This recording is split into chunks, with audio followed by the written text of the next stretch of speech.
Alright, here's a little public service announcement for any car with the 6G72 engine here. This 3-liter Mitsubishi.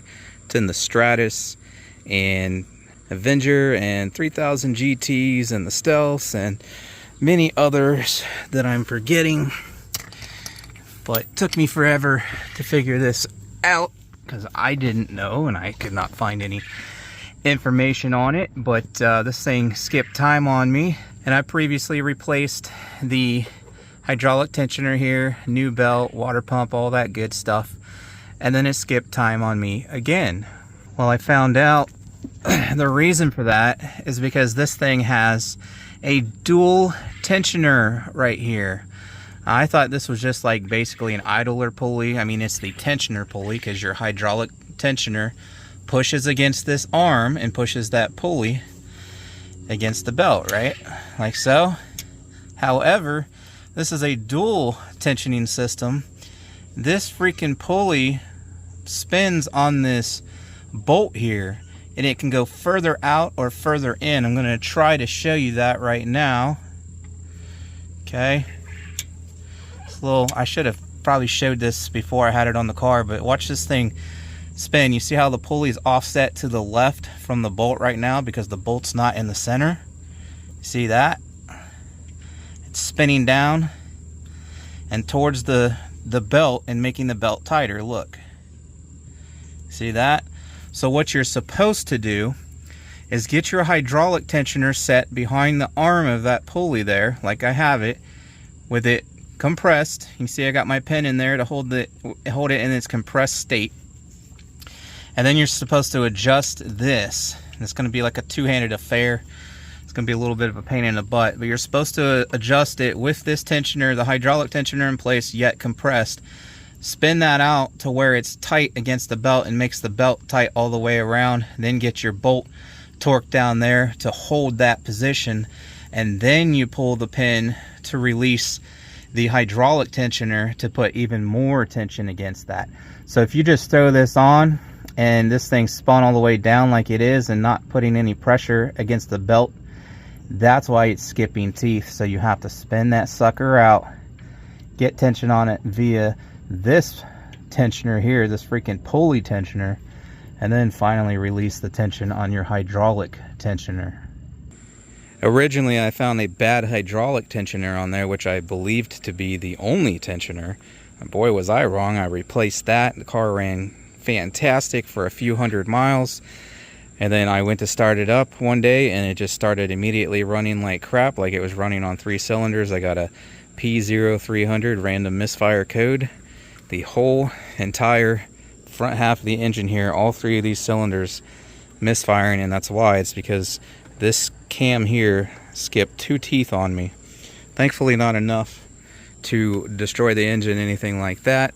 But that was the reason why. Not only was my hydraulic tensioner bad, which I replaced the first time around, but someone did this previous to me and they didn't know either, and they didn't spin that little pulley up tight against the belt, and it was only a matter of time before it skipped time on us. So if you're doing the whole timing belt, I do have a video on that. I'll put a link in the description for that if you want a whole kind of walkthrough of doing the entire timing belt and water pump and whatnot. But this was just basically a PSA for someone like me who didn't know, and a lot of people don't, because I guess it's a Mitsubishi thing on these engines. You got that dual tensioner set up on there that you have to set right, or it's going to keep skipping time on you. The best way to do that, you're probably going to put a pry bar up in here to pry this outward towards the belt, because you can't get it very tight by hand.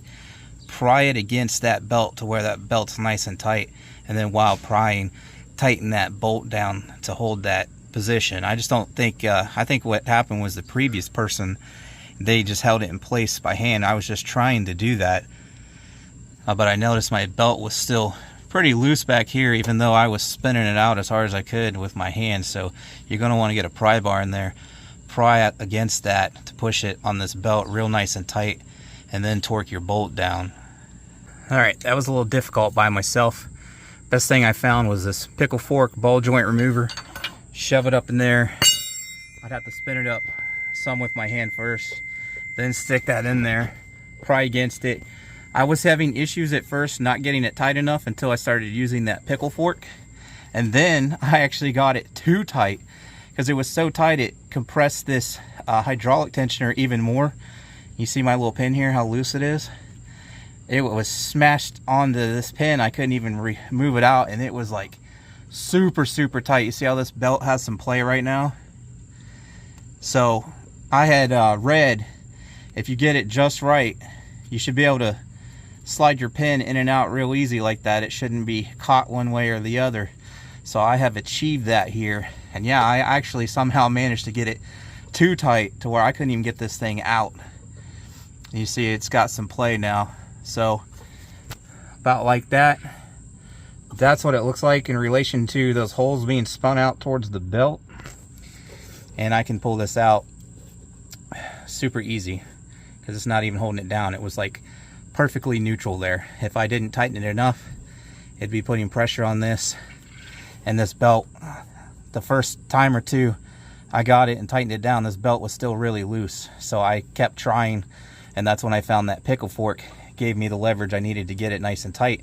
And I was actually able to get it too tight that way, so I had to back off just a little bit.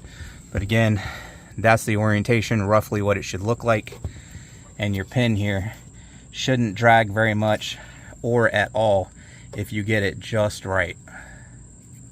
And figuring this out was hours and hours and hours of research, watching video after video after video, nobody discussing that.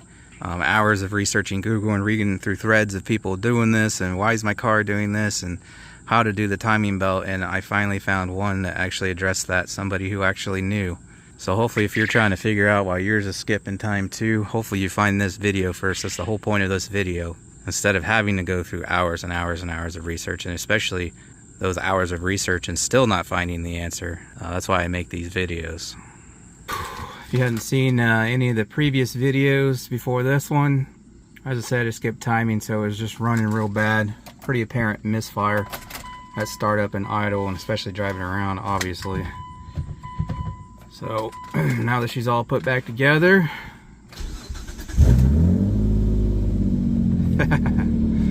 no more misfire.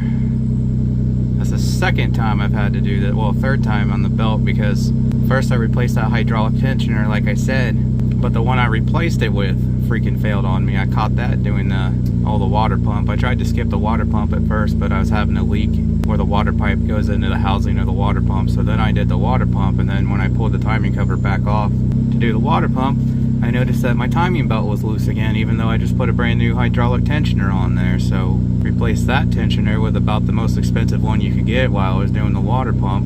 And then so now this is the third time I've had to do the whole timing belt crap. So anyways, if you missed all that fun, go check out the rest of the channel.